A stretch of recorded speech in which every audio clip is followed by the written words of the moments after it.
Hey friends, what's happening? It's Grim, and today let's talk about the rest of the rogue legendaries that were added in the latest Shadowlands Beta build. Unfortunately, in this build, Blizzard also wiped all of the characters that you had on the test realms, so before we can test any of these legendaries, you first have to level up from 50 to 60 and then acquire the legendaries, but it's not going to stop us from speculating and having a quick look at them. And let's start us off by talking about the last assassination legendary that was still missing. Now, in last week's video I spoke about this briefly already because the name Dashing Scoundrel was already attached to this legendary effect, and as I said then, this is probably something that matches the Antor's tier set with the same name. As it turns out, that was exactly what it is, or at least similar functionality, because this gives your envenoms a 30% increased crit chance on your poisons, and your poison crits also refund 2 energy. Overall, this is a pretty strong legendary. It was a fairly popular tier set, and it goes some way towards making the assassination spec feel less slow, especially the way it is now on beta. Whether this is going to push out any of the other cool legendaries like Mantle of the Master Assassin that we've already seen remains to be seen, and we'll have to wait for the final tuning until we can actually test it, and eventually also the Sims, to see whether this is actually going to be better than other options.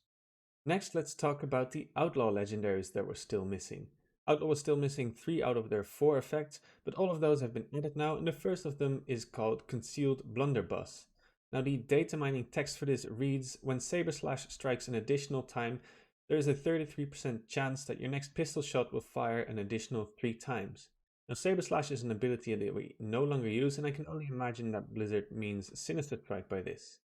This effect is based on the artifact trait Blunderbuss from Legion and can be very strong, but it remains to be seen whether the extra pistol shots benefit from the likes of Opportunity and whether they give combo points.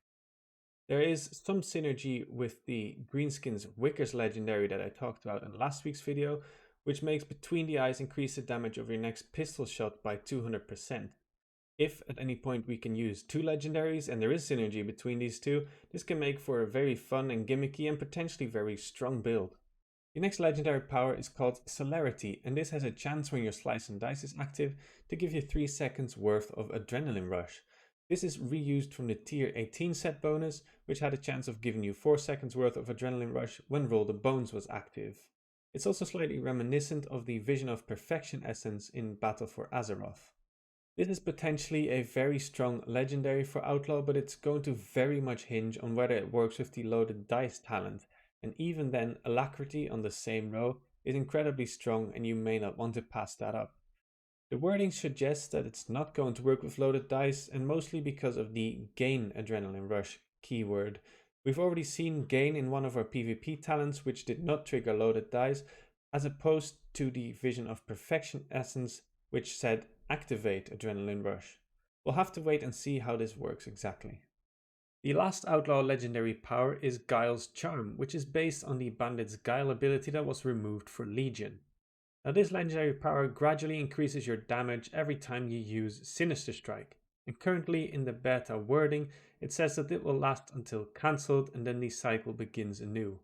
Now, if the beta says this lasts until cancelled, it usually means that there's parameters there that they just haven't implemented yet, so we'll have to wait and see when this actually will reset. And depending on those conditions, can be an extremely strong legendary. And finally, let's talk about the subtlety legendary effects. Last week subtlety had 0 out of their 4 effects, but this week all of them have been implemented, and I think personally that all 4 of those are very interesting and have the highest chance out of all effects of giving Mantle of the Master Assassin a run for its money.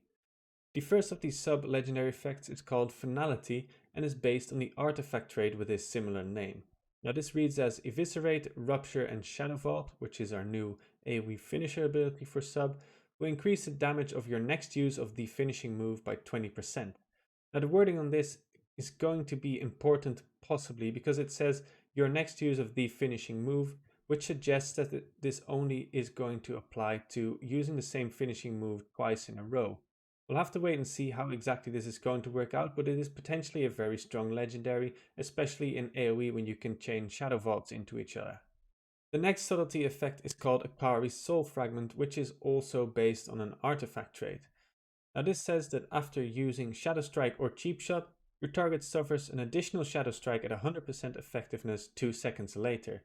Now 100% effectiveness usually means you also get combo points from this, and since Shadow Strike is quite a large portion of our damage as subtlety, this is another very strong legendary. The third legendary effect is called the Rotten and is based on the Legion legendary, the First of the Dead. When you have the legendary equipped and you use Symbols of Death, it gives you a 2-second window where your Shadow Strike and Backstab will give you 4 extra combo points. Now in a real world situation, you'll probably only use one of these in that 2-second window, because otherwise you'd be overcapping combo points by quite some margin. This is a very straightforward and maybe slightly boring legendary, but also has the potential to be very strong because Symbols of Death is up every 30 seconds. The last legendary effect for sub-rogues is called Deathly Shadows and is based on the tier 18 2-piece effect. When you use this legendary, your Vanish will grant you 5 combo points and also increases your damage done by 15% for 10 seconds. This is another very strong legendary for subtlety rogues. Even though Vanish is not up very often, the damage amp is incredibly powerful and can be stacked with other damage amps that the sub-rogue brings. Overall, I'm pretty excited about all of the legendaries that rogues have received. There's a lot of cool abilities that people loved that are now returning.